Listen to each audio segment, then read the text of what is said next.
Oh, I'm gonna upgrade the Berserker when I play Dominion. I'm gonna finish these two things first, and I'll get on that. I need to fix the camera. Hold on, I need to adjust it.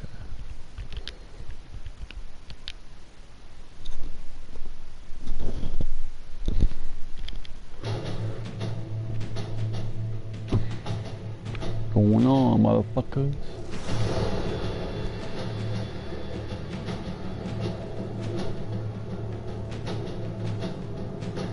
Check me out. I'm streaming. I'm at a tournament tomorrow, and I'm practicing for a honor for a $250 bonus win. Check it out.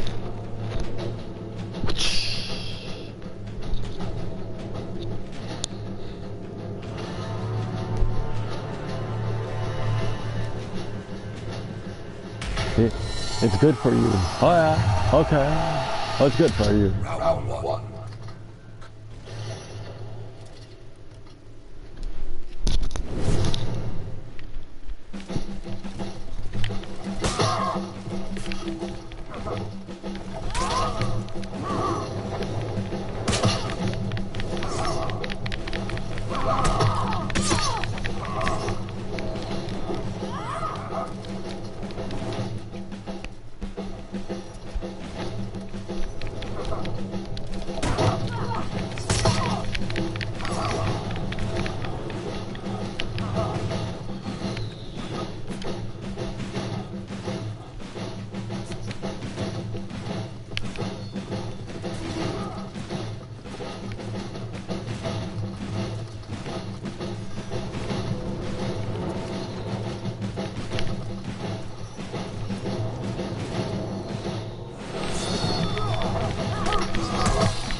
What's wrong with you, bro? You wanna fucking fist up your fucking cunt?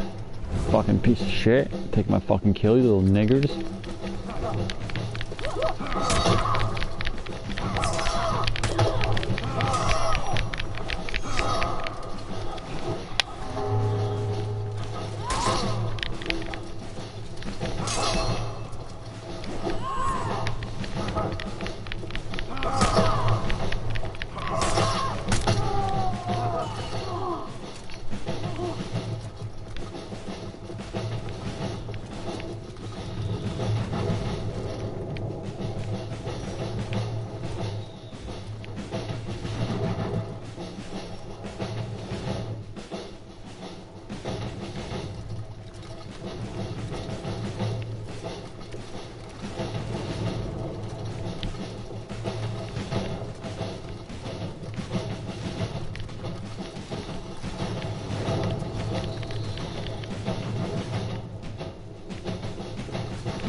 Fuck you, I ain't reviving you, took my kill, little bitch.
Fucking pussy. What the fuck was that?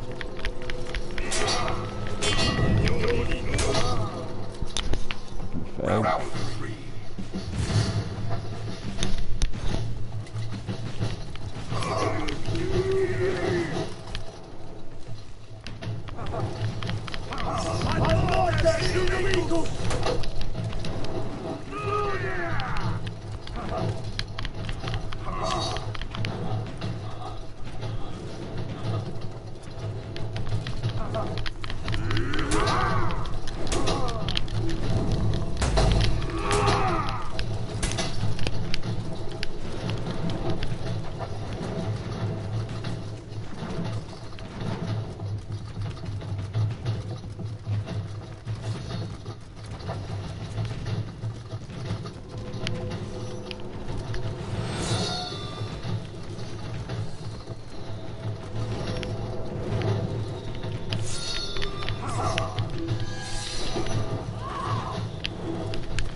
Maybe stop fucking shitting on niggers. Fag.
I'm about to switch games. This game is fucking pissing me off.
What's happening to YouTube? Welcome back to Evie.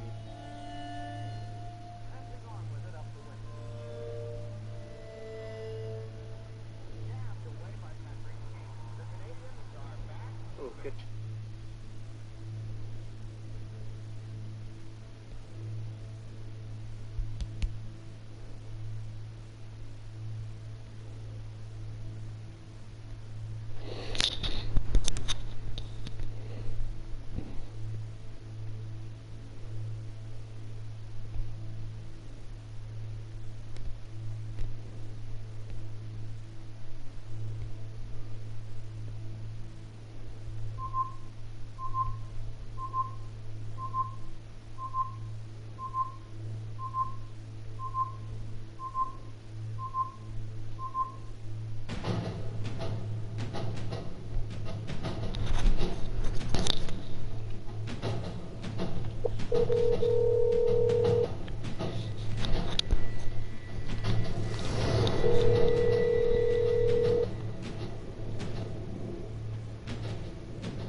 Round 2.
figure, bitch.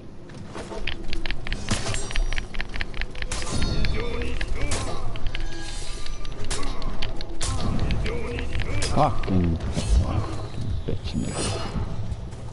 Fucking shit with your stupid fucking samurai, fucking round-eyed fucking chinks.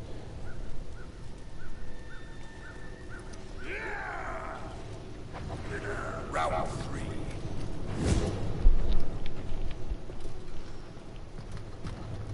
No super.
fucking game is really bugging out. I mean, come on, man.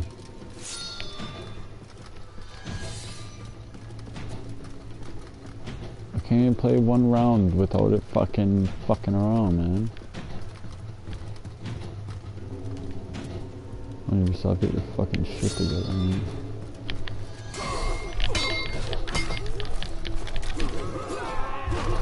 And that's what I walked into, it was a fucking shithole.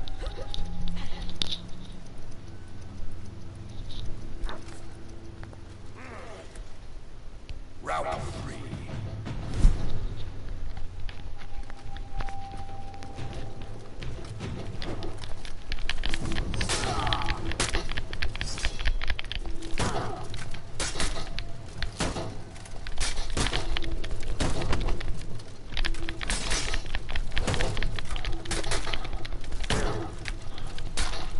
Fucking spammer, man.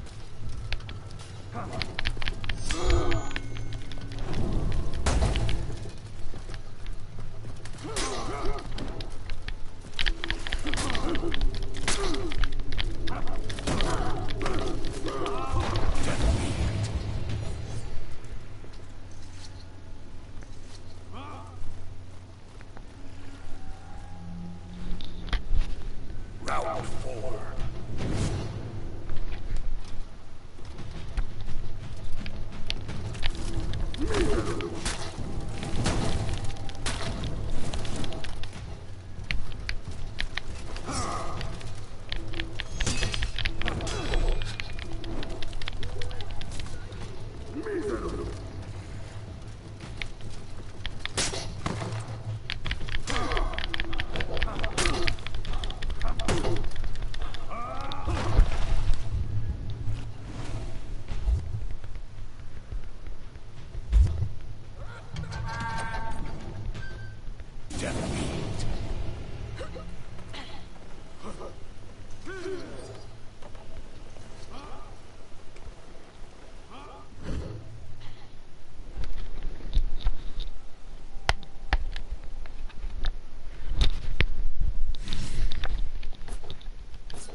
Published Fingerprints of the Gods, by far my best-known book.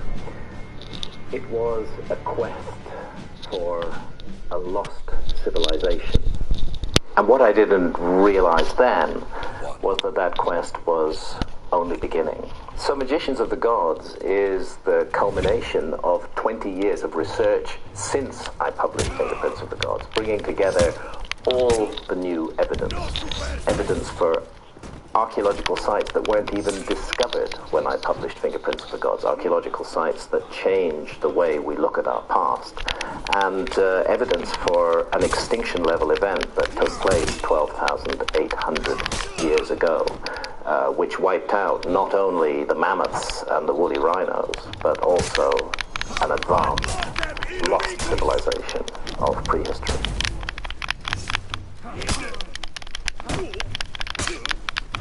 Oh, I love that. Fucking wiped his ass out. That was fucking dope.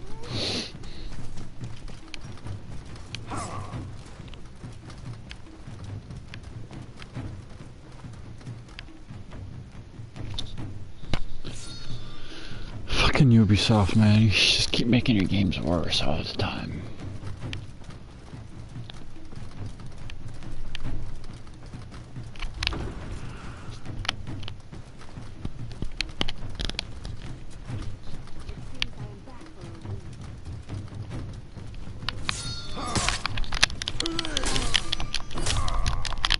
Hi, fuck off, whatever.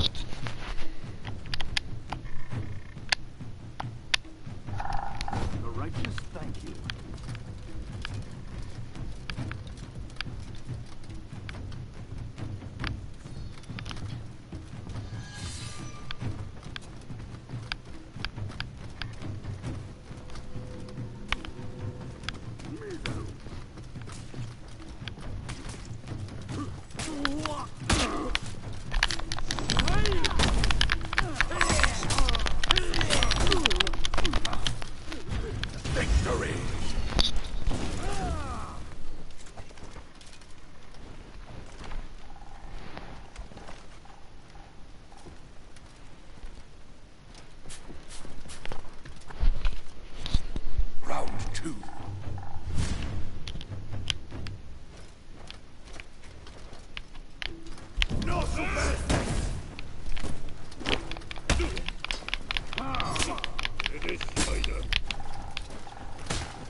I'm dead. Oh, I'm gonna fucking fight him. I'm just dead. I'm just fucking around.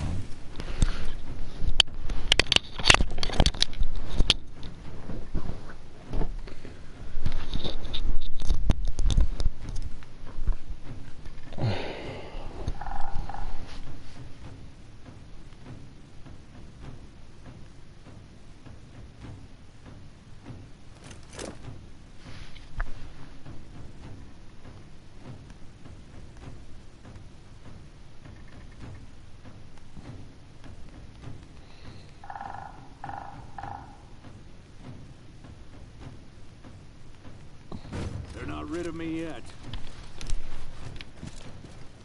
Oh, so I guess it started and I died.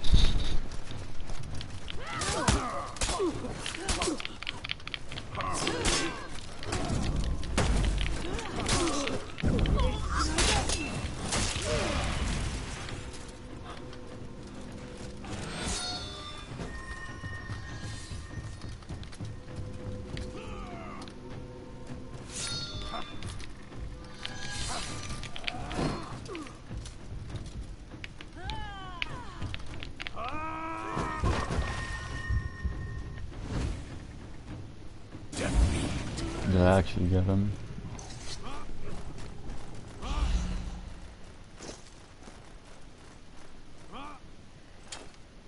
Round 3.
trade on the global financial markets anytime, anywhere.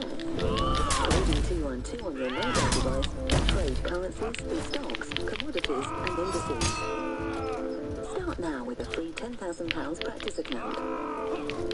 Within seconds, you can buy or sell the financial instrument you'd like to trade. See your order displayed in open positions.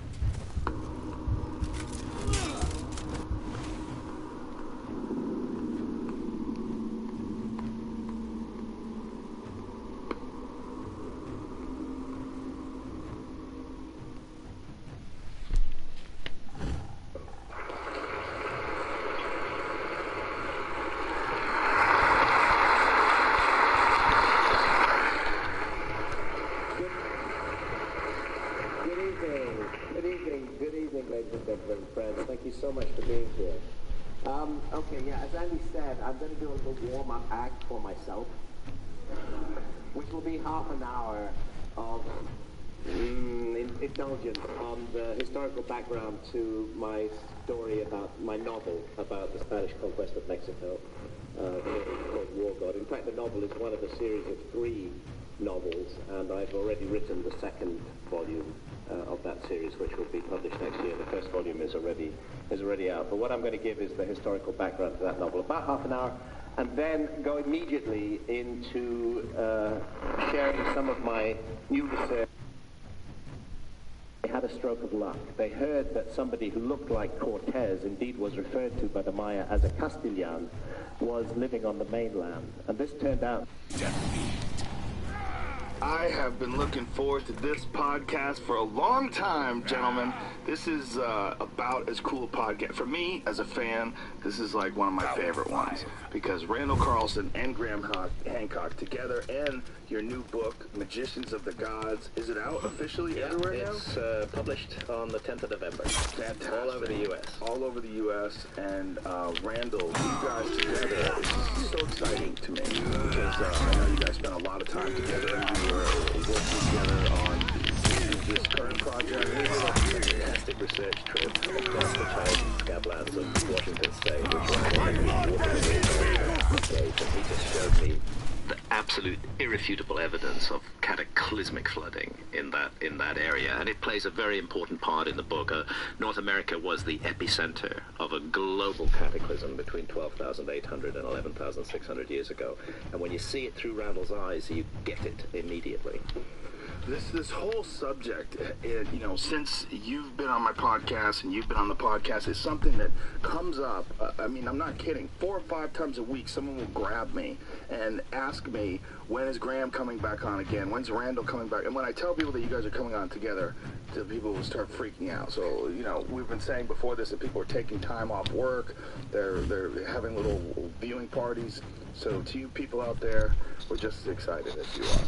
So tell me what's been going on. So tell me the Washington State thing. Tell me what you guys saw and what picture evidence and what was revealed. I'm going to pass that one to Randall first off. Well, we were basically traveling. What we did was we traveled from Portland to the Twin Cities.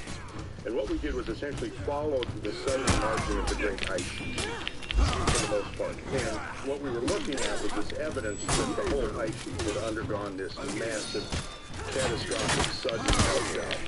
And basically what we saw in the landscape was evidence that was oceanic level currents flowing off the ice sheets. In fact, the geologists that have been looking at this use a term called sverdrup, which was originally contrived to, it's a million cubic meters per second, and they originally came up with it to talk about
ocean currents like the Gulf Stream and so on.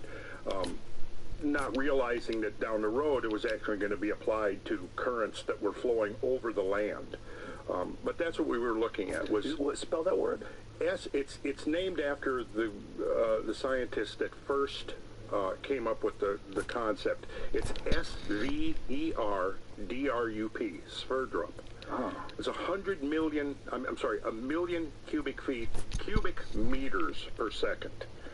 Whoa! Which is very difficult to even envision. But when you see it on the landscape, I mean, for example, there's a place called the Camas Prairie that Randall took me to, where you see these kind of ripples in the ground, and they look a little bit like current ripples on the beach, you know, but actually they are current ripples, but they're 50 feet high and hundreds of feet long, and that receding flood left those ripples on that landscape. Then above the town of Wenatchee, there's a gigantic boulder which didn't come from Wenatchee. It weighs 18,000 tons, and it got there in an iceberg the size of an oil tanker, which grounded against that side of the valley. The floodwaters receded, the iceberg melted away, and it left this humongous boulder there. And actually there's thousands of them, thousands of these gigantic boulders just scattered across the landscape of the Pacific Northwest, and it all speaks of this cataclysmic, horrendous, humongous flood that happened 12,800 years ago. 18,000 tons. These you just threw out some giant numbers. That the meters per second and the 18,000 tons is a ton is 2,000, so 18,000 tons is 18,000 2,000s. Yeah. So it's 36 million. Yeah, if you want, I can pull up some Is that what that is? Yeah, something of that order. Let's just say really insane. fucking big. I mean, an enormous thing. And the fact is, if there was just one, it would be spectacular. But there's thousands of them, and They're all just washed away by this water. So when the ice cap suddenly melted down, and we know now that happened because of the impact of several fragments of a giant comet back 12,800 years ago, it released a huge flood of meltwater, and that meltwater it was jostling with icebergs, huge icebergs, and many of these icebergs had rocks enchained within them. As glacial ice moves, it snatches up and enchains rock and keeps it inside. There's a name for them. They're called glacial erratics. And so they're in these icebergs, and the icebergs are jostling against each other, and the flood has ripped up whole forests by its roots, and there's mud, and there's rubble, and it's rumbling, and you see it all on the landscape up there. And this is all carbon dated to this time period? The dating is very secure. Very secure. Wow. Yeah. Oh my God. If we look here at the image, now this is not from the catastrophic flood we're talking about, Obviously. but interestingly enough, this was a 100-year flood that happened in Georgia back in 2004, and what we had was a floodplain that got overtopped for the first time in decades, and it left these current ripples here. And I use this slide to show what we're used to on the scale of phenomena that we would normally see. This kind of phenomena. So this is a normal, very large, major storm. Yes. That, makes sense. This was Hurricane Ivan when it came through in 2004. They referred to it as a 100-year flood. Right. So this is a massive storm, but it's nothing out of the ordinary, really. It's it's rare. It's rare. What you'll see here is, I've got a measuring tape here. You're going to see the wavelength is about 3 inches. The amplitude, the vertical height of these things is about 3/4 of an inch. And so these are all, what we're looking at is all dried dirt that has sand. Sand. It's been rippled. It's been carried along, swept along in this water that was over this floodplain, which was 2 feet deep. Mm-hmm. Carried along, and as the water declined, it deposited this sand and then rippled it as the final stages. And we're looking at this at what year? How long after the storm was this? This was a week or two after the storm, because within a month this was all obscured by wind and everything. So now, just so you've got this by comparison, we'll go to this. This is what Graham was just talking about, Camas Prairie. And what you see here is there's ranches out there, and you've got this 10-mile long field of these gigantic ripples. And if you look up in the upper left-hand corner of the screen, you can see some of these ripples. They're, like Graham said, they're 100 to 300 feet in wavelength, and they're up to 50 feet in amplitude. And the water that flows through here is deposited this was over 1,000. Fractal. You get it in the small scale. In the first image, Randall showed the same phenomenon there with the flood just 2 feet deep, and then we come to this humongous testimony to what happened 12,800 years ago. And it's easy to drive through it and not really figure what you're driving through, but once you look at it and realize what happened, it really dilates the imagination. So this must have been an absolutely enormous event when it happened, and really sudden. Unimaginable, and human beings lived through that, and it changed everything. They're called extinction level events. These global cataclysms wipe the slate clean. They change everything, and they set a new order in motion. A new order follows that. So the classic example is the extinction of the dinosaurs 65 million years ago. That turned dinosaurs into chickens, and they were gone, and it opened the way for mammals. And our distant ancestor is a sort of 65 million year old shrew, which was going nowhere until the dinosaurs were wiped by a cosmic impact.